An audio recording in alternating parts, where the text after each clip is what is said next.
can a technology as powerful as AI actually help save one of our most vital democratic pillars, local news? Well, today we're going to find out.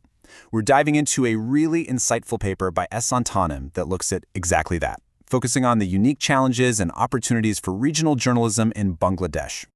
And right out of the gate, Tanim gives us this quote, which is really the key idea to keep in mind here. This isn't about robots taking over newsrooms. Nope. It's about giving journalists powerful new tools to do their jobs better, faster, and with way more impact. But before we can even talk about the solutions, we have to understand just how deep the problem runs. Because right now, regional journalism in Bangladesh, which is such a critical voice for so many communities, is in real danger. And this is exactly why it matters so much. We're not just talking about reporting on city council meetings here. Local news is literally the engine of local democracy. It's what keeps local leaders in check, it gives people the information they need about schools and health, and, crucially, it makes sure that voices outside of the major cities are actually heard. Okay, so let's get specific. What are the big roadblocks that are putting this vital service at risk? Well, the paper breaks it all down into 5 huge interconnected hurdles. And here they are. Money problems, not enough tech, issues with quality, and just getting the news out on time, language barriers, and a serious skills gap. And the thing to remember is none of these problems stand alone. They all feed into each other, creating a kind of perfect storm for these local news outlets. It pretty much all starts with money, right? The old school ad revenue is just drying up, and it's incredibly hard for smaller outlets to get people to pay for digital subscriptions like the big national papers can. And this isn't just a business problem. When you're fighting just to keep the lights on, your ability to report freely is always at risk. And that money crunch leads directly into the next 2 problems. A lot of these newsrooms are stuck using old, outdated tech. They're doing everything by hand, which is super slow. That means news gets delayed, and without modern fact-checking tools, the risk of spreading misinformation goes through the roof, which just kills public trust. And finally, we've got the human side of things. Bangladesh has so many regional dialects, but most news is only in standard Bengali or English. That leaves entire communities out of the loop. At the same time, the journalists themselves often can't get training on modern digital tools, creating this massive skills gap right when they need those skills the most. So, yeah, that's a pretty grim picture. But this is where the whole story flips, because the paper argues that AI isn't another problem on the horizon, it could actually be a lifeline. It's like a whole toolkit that could help tackle every single one of those 5 hurdles we just talked about. Now this is the crucial slide. What's so cool here is how it maps a specific AI fix to every single problem. You're stuck writing boring weather reports? Let AI generate the first draft. You're trying to reach a community that speaks a different dialect? AI can do real-time translation. Worried about fake photos? There are AI tools to help verify them. It's not sci-fi, it's a practical plan. And this is already happening. I mean, look at a giant like the BBC. They use AI to personalize your news feed, showing you stories you'll actually care about, which, keeps you coming back. They also use it for stuff like transcribing interviews and translating articles, making their work accessible to way more people.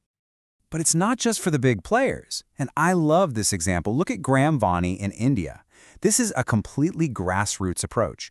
It lets people in rural villages just call a phone number and leave a voicemail about what's going on. Then AI sifts through all those audio messages to find the most important issues. It's an absolutely incredible way to give a voice to people who are usually ignored. And if you want to peek into what's next, check out China's Xinhua News. They have AI-powered virtual news anchors.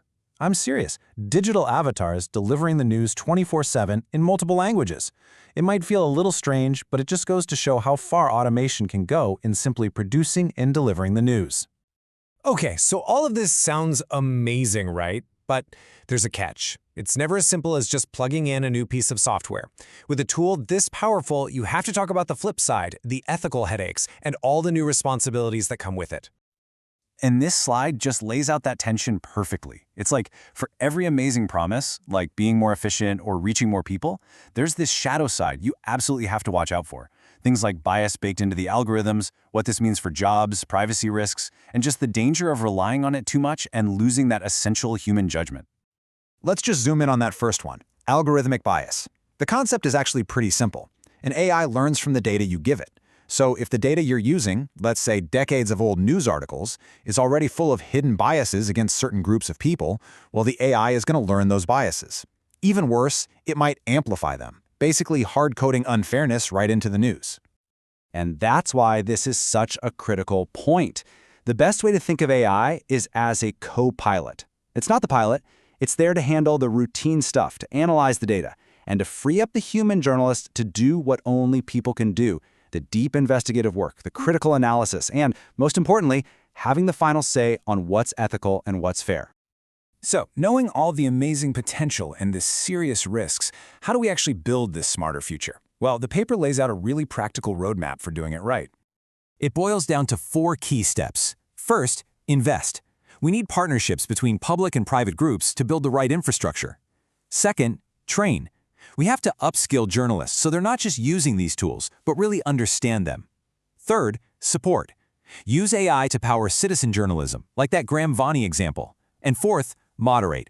Use AI as an ally to fight misinformation and to fact-check at scale. And this final quote from Tanum really is the perfect takeaway. The future isn't about fighting technology. That's a battle you'll never win. It's about bringing it into the newsroom thoughtfully, with a clear strategy and with a deep commitment to the real mission of journalism. Which leaves us with a really big question to think about. When algorithms start writing that first draft of history, who's checking their work? Who's making sure they're telling the whole truth? Because as we hand more of this process over to machines, our human responsibility to get the story right doesn't go away. It becomes more important than ever before.